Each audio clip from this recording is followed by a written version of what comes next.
உப்பில்லா பண்டம் குப்பையிலேன்னாங்க. அந்த பொருள் நல்லா தெரிஞ்சுக்கணும். உப்பில்லா பண்டம் குப்பையிலேன்னா அதுக்கு எல்லா பண்டத்துலேயும் உப்பு போடு, இல்லைன்னா குப்பையில் போடுன்னு அர்த்தம் கிடையாது.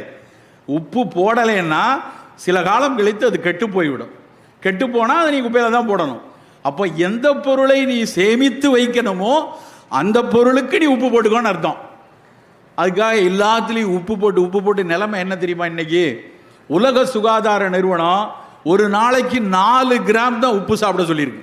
ஒரு நாளைக்கு 4 கிராம். நம்ம எல்லாரும் எவ்வளோ சாப்பிட்றோம் தெரியுமா?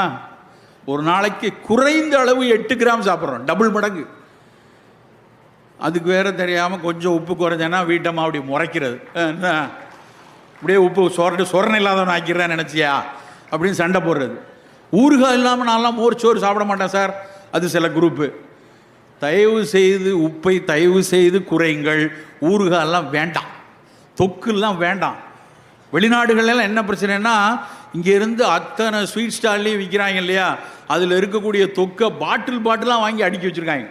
இங்கேருந்து இந்த பிள்ளை பார்க்குறதுக்காக போகிறாங்களே அப்பா அம்மாக்கள், பிள்ளைய வளர்க்குறது, குண்டி கழுவி விடுறதுக்கு, தூக்குறது, தடக்கிறதுன்னு தூக்கிட்டு போகிற அத்தனை அப்பா அம்மாவும் சட்டியாக தூக்கிட்டு போகிற விஷயம் வந்து தொக்கு ஊறுகாய் 6 மாதத்துக்கு வேணுங்க.